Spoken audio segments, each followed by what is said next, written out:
Hello, welcome to Nyambung, a program to get you clicked and connect. So lots of media stated that the Israel and Palestine conflict is a conflict between Israel and Arabs. So is Israel not Arabs? No. But inside of Israel, there are other ethnic groups.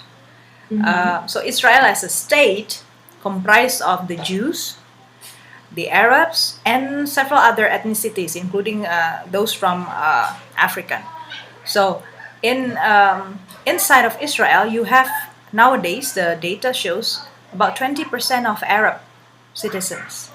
Now these Arabs are people who happen to be inside of Israel already, and those who are not interested to come back to where they used to belong.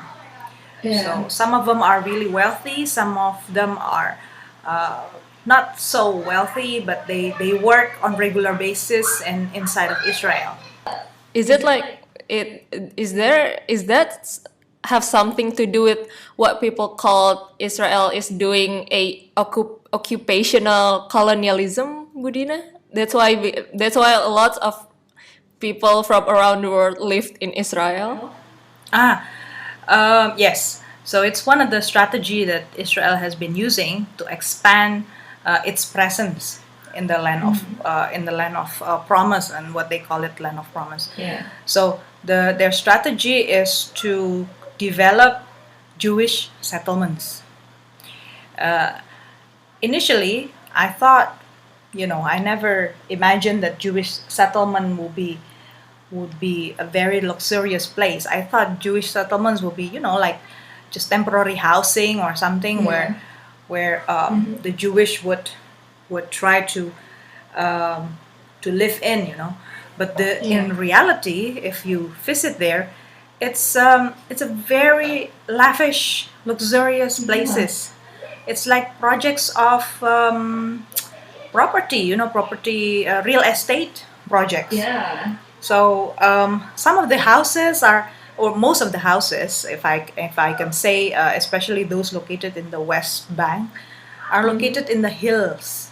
So the higher parts of the Israel. So of course, good-looking places, and the water is secured, and so a lot of rich people from around the world choose to live there, and they also offer, like most up to date design for the houses. So it's it's really like the usual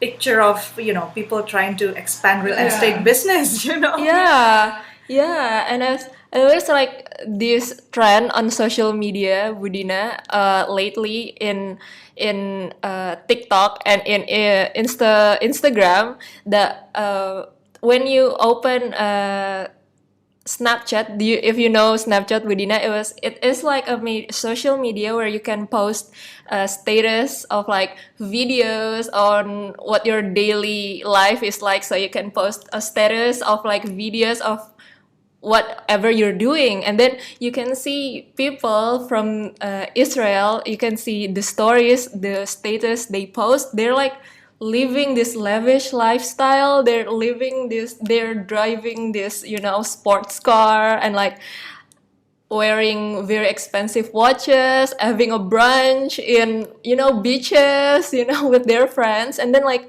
when you move to the people in Palestine, just like their neighbors, basically, it's like people are live streaming about the bombing.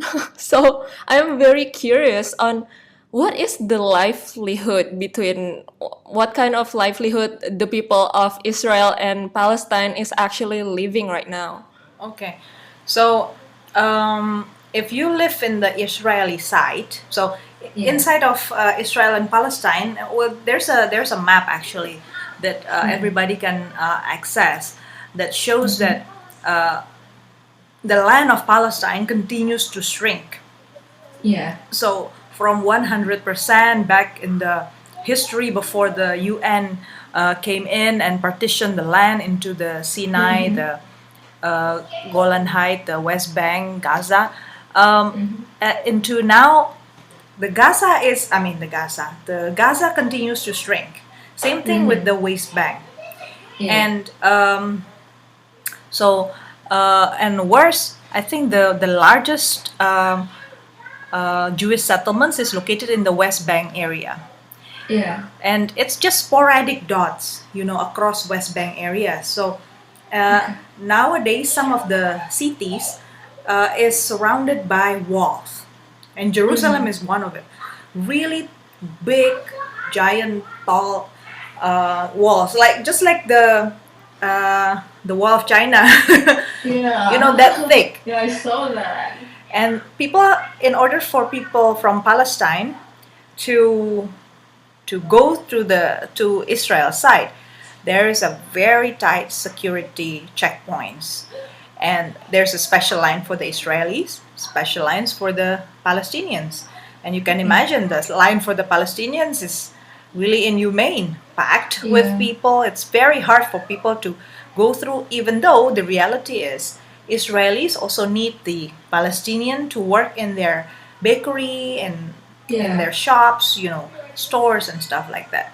So for those in Israel, every now and then you can hear the sound of siren, and you know that which indicates that some kind of bomb or rockets is being launched, and everybody must be aware. But if you are inside of Israel zone, it's quite safe actually. It's only those who are in the border areas nearby where the Palestinian camps are maybe at risk. But Palestinians, on the other hand, live very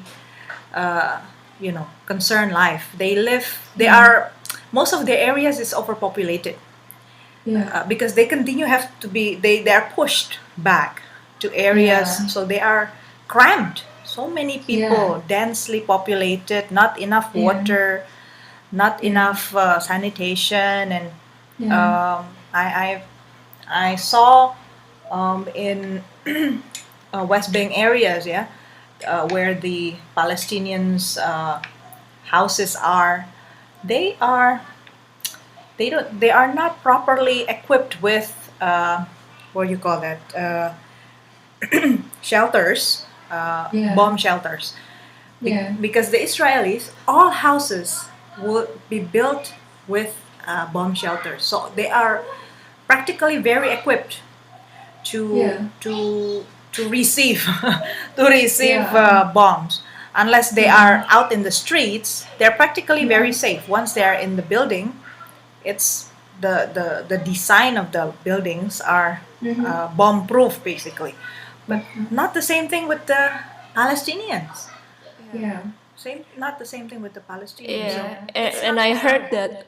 Yeah, and I heard that UN once said that Gaza in 2020 will be inhabitable because of how cramped it is and how the facilitate of the district is not enough for the people that lives in it, right, Budina? Yeah. Yes. It's not humane at all. So I agree with you. It's not comparable, and clearly it's not acceptable for Israel uh, to continue demonstrating the gesture of uh, intolerance towards the Yeah. Palestinians, and the strategy of continuing to Yeah. expand its presence through lands and ports and streets and everything. They try to block for the Palestinians. Yeah.